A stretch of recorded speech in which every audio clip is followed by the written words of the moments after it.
Hello class, welcome to chapter 2. We'll cover business drivers for information security policies.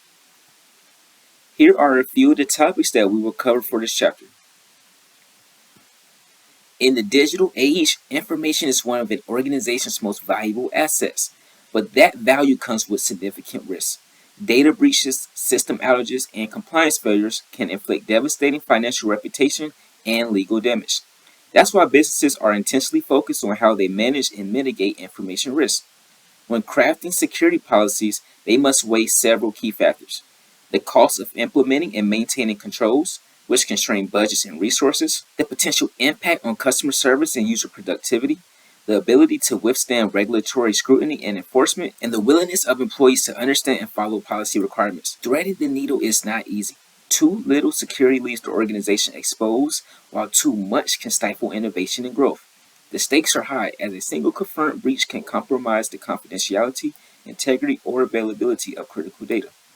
In this context, security policies are not just a technical tool, but a strategic tool.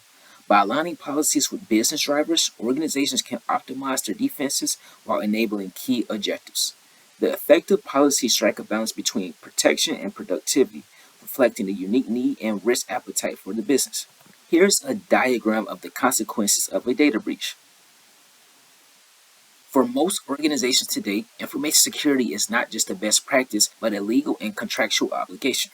Compliance in this context means ensuring that security practices aligns with these external requirements. It's about more than just checking boxes. It's demonstrating to regulators, customers, and partners that the organization takes its responsibility seriously. Many companies struggle to translate high-level compliance mandates into practical security measures. They may have policies on the books, but lack effective mechanisms to enforce and monitor adherence. Mature security programs bridge this gap by mapping policies to specific controls. Well-written policies explain the reasons behind the rules and the desired outcomes. They establish clear expectations for behavior and consequences for violations. Controls that translate these policies into actionable security measures are the main categories followed. Physical controls like locks and badges that restrict facility access. Technical controls like firewalls and encryption that safeguard systems and data. Administrative controls like awareness training and incident response plans that guide personnel. The best controls are layered and diverse, spanning preventative, detective, and corrective functions. They may be automated to enforce policies consistently or manual to allow human judgment. The key is aligning them closely with policies that they serve while allowing some flexibility for business needs. This is a chart that shows the type of security controls that we just mentioned and a few examples of each. The purpose of security policies is to mitigate an organization's exposure to information risk. The goal is not to eliminate risk entirely, which is impossible, but to bring them within tolerable levels. This requires a thorough understanding of the company's risk appetite. How much loss is it willing to accept in its pursuit of objectives?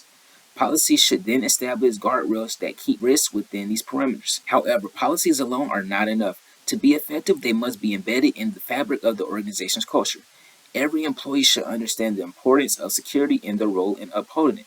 Regular awareness training is critical to reinforce key messages and update personnel on evolving threats. Executives must lead by example, demonstrating a commitment to security in both words and actions. When done well, this fosters a risk-aware culture where security is second nature. Employees handle information with care, knowing that the company's success depends on it. Some key risk areas that policies must address include intellectual property like trade secrets, patents, and copyrights that drive competitive advantage, digital assets like customer databases, financial records, and proprietary software, and personal information that, if exposed, could harm individuals and violate privacy laws. Policies should classify the sensitive data and specify handling requirements. Techniques like encryption, access control, and data loss prevention can then be deployed to enforce these rules. Beyond compliance and risk management, security policies serve another vital function: minimizing an organization's liability. In today's environment, companies can face severe penalties for failing to meet their obligations. These obligations come from many sources. There are laws and regulations that mandate specific security practices. There are contracts and customers and partners that establish duties of care. And there are ethical norms that society expects companies to uphold. Policies can help organizations navigate this complex landscape by setting clear standards for conduct. They demonstrate that the company has made a good faith effort to do the right thing even if an incident occurs. For example, an acceptable use policy can help shield a company from liability for an employee's illegal online activities. By clearly prohibiting such behavior and enforcing consequences, the organization can show that it did not condone or facilitate the misconduct. Non-disclosure agreements and confidentiality policies achieve a similar purpose for information handling. They establish the company's expectations and can provide resources if an employee improperly shares sensitive data. Insurance is another key tool for managing liability. Cyber insurance policies can offset the cost of data breaches, including legal fees, notifications, and settlements. By conducting due diligence and implementing robust policies, companies can often secure better coverage at a lower rate. The key is to ensure that policies are not just paper exercises but actively enforced. If a company has a policy but fails to follow it, it can actually increase liability by demonstrating negligence. Regular policy reviews and audits can help spot gaps and inconsistencies. An incident response plan should include steps to assess liability exposure and engage legal counsel as needed. Here's an example of an acceptable use policy. Security policies are not just about defense. They can also be powerful tools for operational excellence. By establishing consistent practices across the organization, policies promote efficiency, quality, and resilience. Consider a company with multiple business units, each with its own approach to security. This fragmentation can lead to duplication of effort, gaps in coverage, and confusion for users.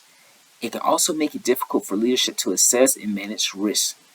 Enterprise-wide policies, on the other hand, provide a unified framework for security. They ensure that every part of the organization is working towards common goals and adhering to the same standards. This consistency is important for processes that span multiple functions like incident response or change management. By following a shared playbook, teams can coordinate smoothly and resolve issues faster. Policies also promote predictability, which is essential for planning and budgeting. When security practices are ad hoc, it's difficult to forecast resource needs or measure progress. But with clear policies in place, organizations can establish metrics, track performance over time, and make data-driven improvements. No policy can account for every scenario, and businesses need room to adapt to changing circumstances. This is where standardized assessment processes come in.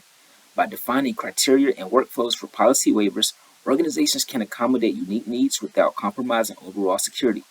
These exceptions should be carefully evaluated, time-limited, and regularly reviewed to ensure that they don't become permanent loopholes.